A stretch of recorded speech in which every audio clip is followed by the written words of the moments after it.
Part of a USDA grant led by Dr. Katie Lewis over there. Hi, Katie. Okay. From Lubbock, but looking at diversifying continuous cotton systems. So here we're looking at a cotton wheat fallow system. So let's see where we're at. So this is year 2 or 3 of cotton. So we get cotton in 22, wheat after that. Failure in 22, wheat harvest in 23, followed by a summer cover crop. So that's our different treatments. Continuous cotton on the end down there. Continuous cotton tilled. Then that last flag, 4 rows. Each side of the flag is conventional till. Continuous cotton. Next to that is no till. Continuous cotton. And then I'm going to get confused on the rest, but we got a no till continuous cotton with a cover crop. And then we have a cotton wheat fallow system, which I think is where I'm standing, without a cover crop. And then we have cotton wheat fallow system with a grazed cover crop. And then on the other side of the terrace would be a cotton wheat fallow system with a grazed cover crop. We're doing 2 different grazing treatments. One, after wheat harvest, we come right in with a cover crop. The idea is try to graze that summer cover crop out. That didn't happen in 23. As you know, the conditions, it doesn't work every year.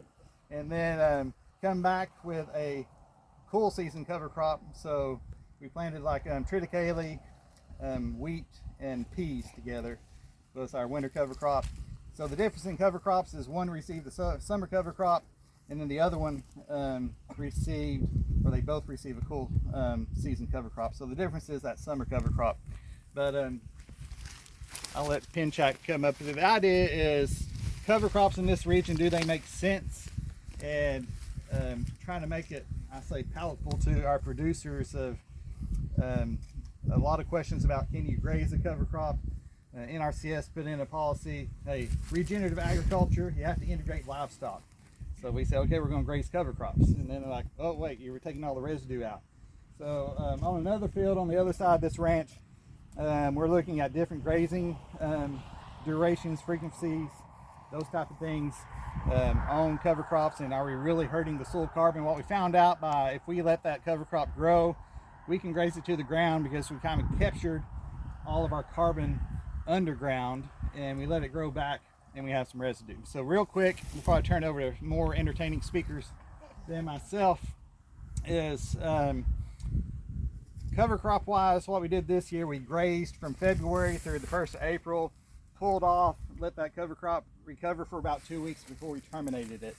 So where we grazed a cover crop versus not grazing cover crop, we sacrificed about 600 to 700 pounds of biomass on the surface by grazing it and then letting it regrow.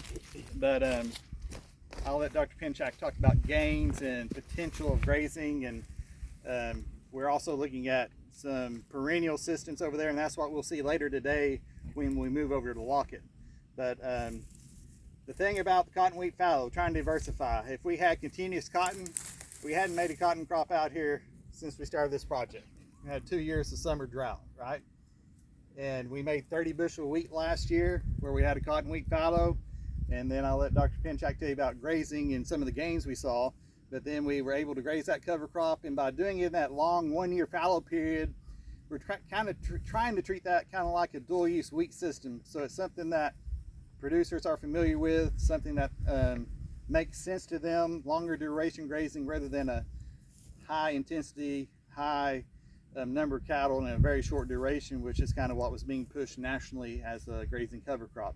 But if we didn't have the diversity of that cotton wheat fallow system, we're looking at 2 failed cotton crops this first year out of 3 that will make the cotton crop. Whereas by diversifying, adding wheat in the rotation, we did make money on some wheat and then on some cattle as well. So Dr. Pinchack, you want to talk about some grazing and kind of where we may be headed? Good morning. Good morning. It's good to see everybody here today. One of the things I'm going to just open up with, this is kind of an introduction based on what Paul said. In the rolling plains region of Texas, particularly the northern and central parts, grazing on cropland is not foreign. It's not something that you don't know something about. Now you get up in the high plains, you see very little of it, unless it's someone that does it all the time. You get down around San Angelo, they start running out of moisture, that sort of thing, don't do it.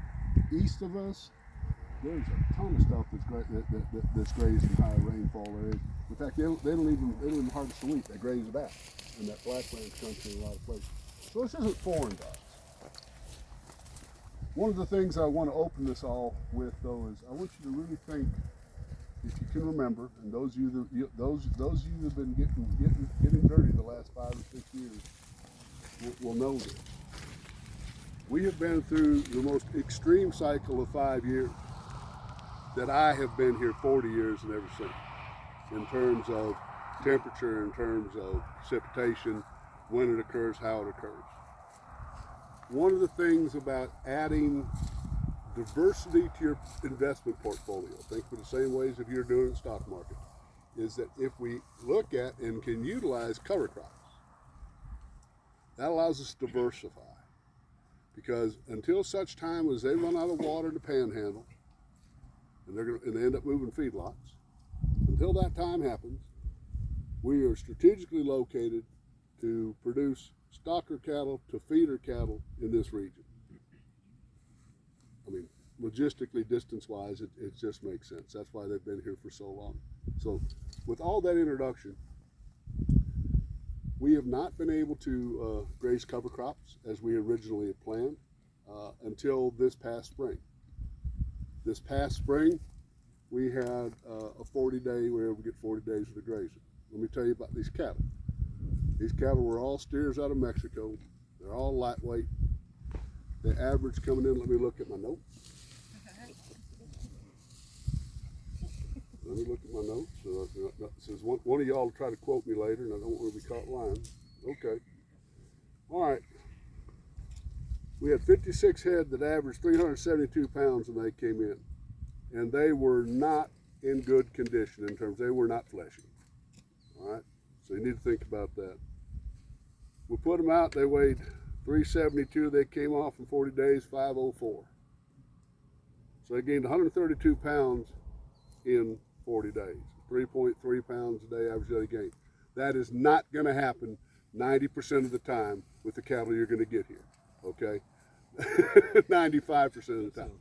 But those cattle being being pretty wrung out. I mean, they were all preconditioned and that sort of thing. We had no health problems. I think only one we treated for respiratory out of all those cattle. There weren't any problems. The old adage goes, if a bovine survives getting to Texas or the United States or Mexico, there's already been a lot of culling going on in that population, right? It's not as pronounced as it used to be. The cattle were mixed average. They weren't great, they weren't bad. They were just Mexican feeder steers, stocker steers, lightweights. So, that's not going to happen. There was no difference in the amount of gain between the two treatments. Ideally, I would have liked to have grazed it longer. One of the things I messed up on is I was using the old rule of thumb. How many head do I put out for graze and grain, and how many do I use for graze out if I was doing wheat? And I didn't factor in how lightweight these cattle are. This cover crop got away from them in that 40 days pretty significantly. And we could have had half again as many cattle on there. We could have run 75 on those fields. How many acres total is there, Paul, in that? We got six paddocks, and they're each 17 to 25 acres. Okay. So 130 acres. 130 acres. We could have easily had half again, maybe double the number of animals. Particularly if we're going to graze out that cover crop. The thing that I want you to remember, and this goes back to your pastures and much anything else, the whole idea that between this regenerative ag deal, in my opinion, is trying to keep something that's alive growing on the ground as much of the year as possible. Now you look at these clay loam places on these ranches around here, and do you see green there all year round if there's any rain? Yeah, because we have some winter growing grasses here. Some of them are native. Texas winter grass is native here. So is western wheatgrass. And some are introduced, like, you know, all the annual brooms that we hate and we fight. All those can be great. So to me, the idea of having a living root in the ground as a cattle guy makes sense. And I also farm some wheat, and it makes sense to me there too, because I know that I'm keeping those bacteria and fungi in the soil growing and healthy. And they're the ones that actually lead to the transfer. I have to realize I'm not a plant person, I'm a soul cowboy from Del Rio. That leads the most efficient transfer of those essential nutrients to the plant, is the involvement of the soil microbiome. So just remember that. I think there's a lot of potential. I think there's a lot of risk in everything going forward until we see some change in weather, climate patterns, whatever you want to call it. It's going to be this. But the thing is, with the cover crop, you can diversify. So if you have the capacity, if you have the infrastructure, if you got the water, if you got the fences, you can bring you can bring cattle in, and do that. So, any questions? I'll be happy to entertain anything y'all have. If I don't know the answer, I'm pretty good at making one up. Have you run the economics? No, we have not. No, the economics on 40 days are going to be pretty sketchy at best. So, and it's part of a total system. So when we get everything done for this year, I don't know how often are you running economic analysis every year, Paul? No. Okay. I mean, we will. They're waiting on me to give them that. Oh, okay. Choke point, huh? Okay. Economists are like modelers. They're like this. I just want your data. I want your information. Come out here and sweat with me a little bit. No, I want your data. I want your information. I had one sitting next to me on the bus on the way out here. I say this in jest. I've got the utmost respect for all my colleagues here and the utmost respect for each of y'all for what you do every day. Thank you. Got any comments on perennial Oh. systems that we'll be looking at later? Oh, sure. So you kicked me. I don't get to go to the afternoon one. Okay. Oh, you can. Well, prep them for what's coming. Yeah, I overstay my welcome pretty regularly. So we know that there's, with the input costs that we're dealing with today, and what we're getting paid for crops, and we use wheat as an example, a lot of years it doesn't pencil out, and you have to hit things just right, break even, and make a little profit. If in fact you're comfortable with doing that to generate income, I would give some serious consideration to look at some pretty cool season forages. We're working on 3 right now that we brought in that could work. There have been some of these some of these, like the fall fescue ones we're working on. Some other people released some and they haven't been very successful. We feel that after the extensive testing we've been doing since 2006, essentially, that we're pretty confident that it's going to be. But the thing is, no plant is overgrazing resistant.